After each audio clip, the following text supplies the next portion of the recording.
All right, so you've requested a deep dive into Nietzsche. And as a fellow philosopher, I know you're not here for just like a basic overview of his work. Right, yeah, Nietzsche is definitely not an intro to philosophy 101 kind of thinker. Exactly. So we've got excerpts from the Stanford Encyclopedia of Philosophy entry on Nietzsche, and we're going to go deep, deep, deep. Yeah, buckle up. Okay, let's start with one of his most well-known and kind of infamous statements. God is dead.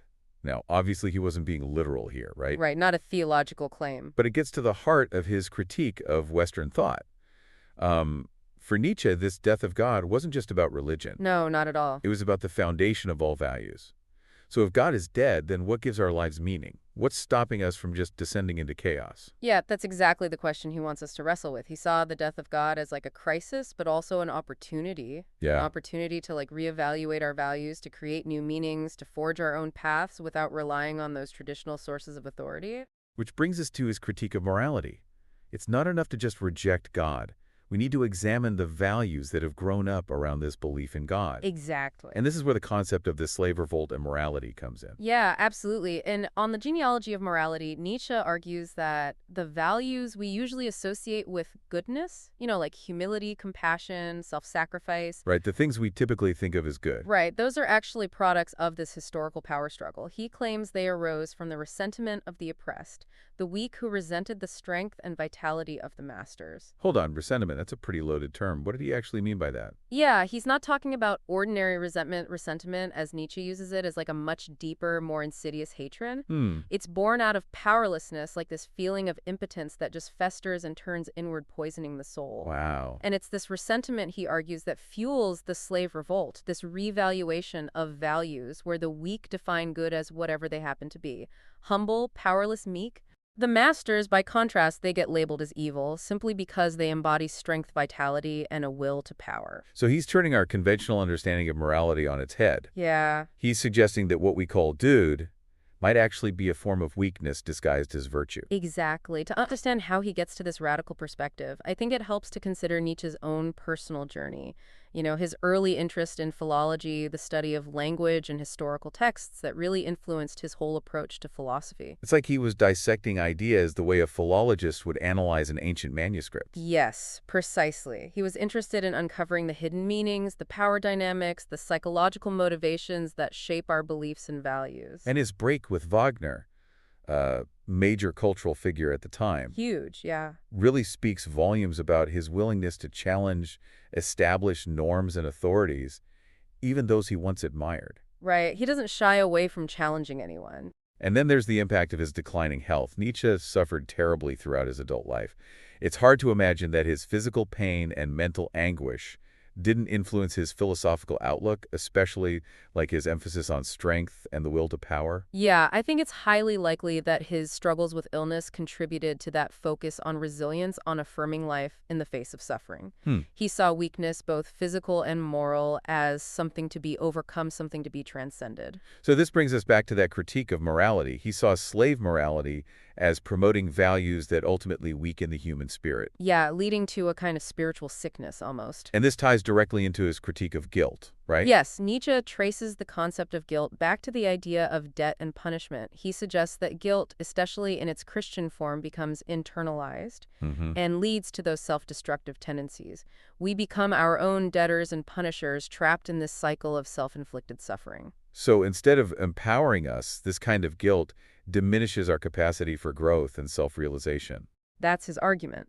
He saw guilt as a tool of social control, a way of keeping individuals subservient and preventing them from embracing their full potential. And this leads us to another key idea, asceticism. This sense of guilt, this turning inward, it's like a form of self-imposed imprisonment. Yeah, exactly. Like a spiritual prison almost. And asceticism for Nietzsche, that's the ultimate expression of this, isn't it? Precisely. He saw asceticism, this rigorous self-denial, the renunciation of worldly pleasures, as a manifestation of that deep-seated resentment we were talking about. Right. It's a way of punishing ourselves for simply existing, for having those desires and instincts that are considered sinful by the dictates of slave morality. But I think as philosophers, we're also interested in what he proposes in place of the system he's critiquing. Right, of course. Does he offer any positive values, a way forward after the death of God and the dismantling of traditional morality? That's the million-dollar question, isn't it? And it's one that's sparked endless debate among Nietzsche scholars. Some argue that he's primarily a critic, a master of demolition, but not of construction. Okay. But others point to specific values that emerge from his work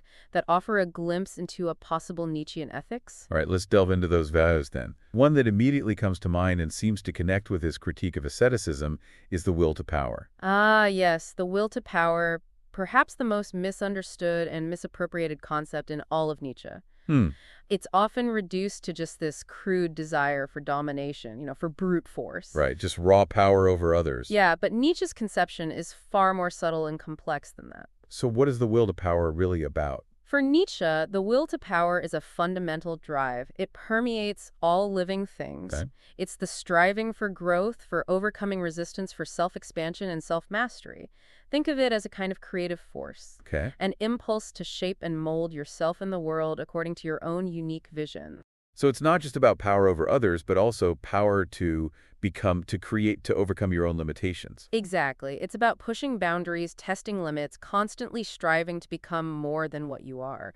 And this connects to his critique of Schopenhauer's pessimism, Right. which he saw as a kind of surrender to those forces of suffering and negativity. Giving in. Instead of resigning ourselves to a world of pain and meaninglessness, Nietzsche urges us to embrace the challenge, to strive for something greater, to create our own meaning through the exercise of our will to power. This reminds me of another key Nietzschean value, the affirmation of life.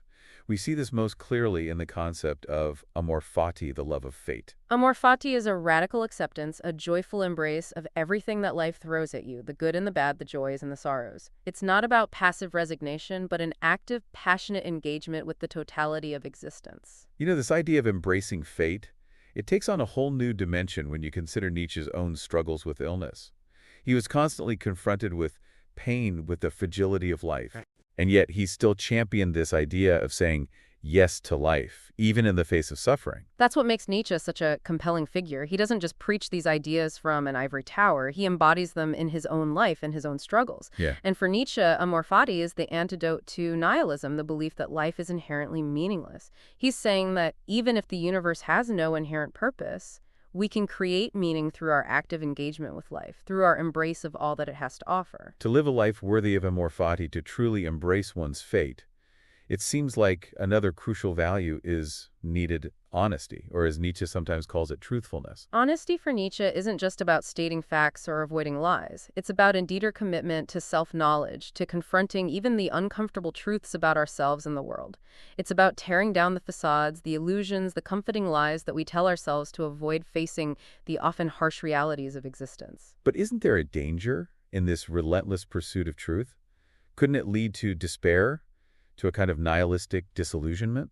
That's a valid concern, and Nietzsche was acutely aware of the potential dangers of truth-seeking. He understood that truth can be liberating, but it can also be unsettling, even destructive. Right. But he believed that ultimately the pursuit of truth is essential for self-discovery, for growth, for becoming who we are truly meant to be.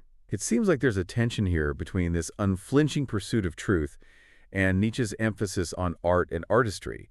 Art, after all, often relies on illusion, on creating beautiful appearances that may not reflect reality. This raises a fascinating question about the relationship between truth and illusion. How can we reconcile Nietzsche's seemingly contradictory claims about the importance of both? Well, I think he saw art as a necessary counterbalance to the harshness of truth. Art provides a space for us to process the difficult truths we uncover, to find beauty and meaning in a world that can often feel cold and indifferent. So it's like art gives us a way to cope with the weight of existence, to find solace and inspiration in the face of the abyss. Precisely, art can be a source of healing, of transcendence, of a kind of Dionysian ecstasy that allows us to momentarily escape the constraints of our everyday lives and connect with something larger than ourselves. And this connection to something larger, I think, leads us to another key Nietzschean theme, individuality and autonomy. He celebrates the free spirit, the individual who creates their own values and life on their own terms.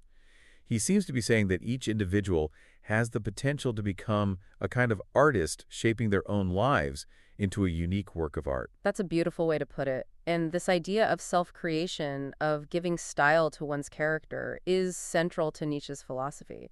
But it's important to note that he's not advocating for just any kind of individuality.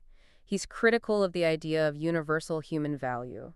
He believes that true individuality is earned through self-overcoming, through a process of struggle and self-mastery. It's like he's saying that some individuals are more valuable than others, not because of any inherent worth, but because of what they make of themselves, how they overcome their limitations and strive for excellence. This is definitely one of the more controversial aspects of Nietzsche's thought, and it's something that we as philosophers need to grapple with, but it speaks to his emphasis on striving for something beyond mediocrity, on pushing the boundaries of human potential. And it's important to note that Nietzsche wasn't advocating for any particular social or political system. His focus was on individual flourishing, on each person becoming what they are capable of becoming. This brings us back to Nietzsche's rejection of traditional systems of thought. He wasn't simply advocating for a different set of moral rules, he was challenging the very foundations of morality itself. Exactly. He was questioning the idea of a single objective truth, a universal moral code that applies to everyone, and this is where his concept of perspectivism comes into play. Perspectivism, so like the idea that there is no single objective truth, Right. but rather that there are multiple perspectives on reality. Yeah, multiple perspective all kind of vying for our attention. That's got to be a challenging concept for a lot of people, especially those who are seeking certainty. It is, and even for us, as philosophers trained in this pursuit of truth and reason, perspectivism can be a bit disorienting. Yeah. Nietzsche challenges us to acknowledge those limitations of our own viewpoints and to embrace the inherent subjectivity of all knowledge. But isn't there a danger in that? Doesn't that lead to relativism? Like the idea that all perspectives are equally valid? That's a common misconception. Nietzsche wasn't arguing for a kind of anything-goes relativism. He recognized that some perspectives are more insightful, Right. more life-affirming, more conducive to human flourishing than others. He called for a revaluation of values, not an abandonment of values altogether. So it's not about simply accepting everyone's perspective as equal, Right. but about examining our own perspectives and being open to the possibility that other ways of seeing the world might offer valuable insights. Exactly. And this connects to Nietzsche's emphasis on pluralism, on the value of that diversity of thought and experience. It's interesting to think about how Nietzsche might have viewed our current social and political landscape, Oh, yeah? with its intense polarization and these echo chambers where people only engage with viewpoints that confirm their existing belief. Yeah, I can't imagine he would have been a fan of that kind of intellectual conformity. No, I don't think so. It seems to run counter to his entire philosophical project, Right. which is all about questioning assumptions, challenging conventions, and forging one's own path. He'd probably be telling us to break out of those echo chambers to engage with people who hold different views. Definitely, to embrace the discomfort and the challenge of encountering those perspectives that might force us to re-examine our own cherished beliefs. This brings us to maybe the most challenging and enigmatic of Nietzsche's ideas, the eternal recurrence. The idea that everything that has happened will happen again and again infinitely. This one makes my head spin a little bit. Yeah, it's a mind bender for sure. Is it a scientific theory, a metaphysical claim, a psychological thought experiment? What are we to make of this? The eternal recurrence is one of the most debated concepts in all of Nietzsche's scholarship. There's no single definitive interpretation. Some scholars see it as a cosmological hypothesis, Okay. others as a psychological test of our attitude towards life. I tend to think it's best understood as a thought experiment, a tool for self-reflection. I like the analogy I've heard where it's like asking yourself, if you could live your life over again, would you make the same choices? Would you marry the same person? Right. It forces you to confront the weight of your decisions, Absolutely. to assess whether you're truly living a life that you value, a life that you would willingly repeat for all eternity. That's a brilliant analogy. I think it gets at the heart of what Nietzsche's trying to do with the eternal recurrence. He's asking us to imagine a life without regret.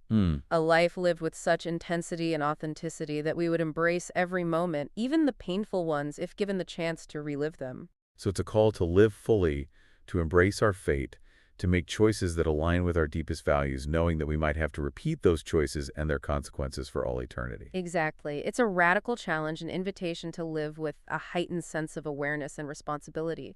And it highlights the importance of creating a life that is worthy of being lived again and again. Now, you might be thinking, How do we even process this? right, how do we wrap our minds around this? Well, I think that's where Nietzsche's unique writing style comes in. His work is full of aphorisms, paradoxes, dramatic shifts in voice. Yeah, it's not exactly a straightforward read. He's not trying to present a systematic linear argument. He's trying to shake us out of our complacency, to provoke us, to make us think differently.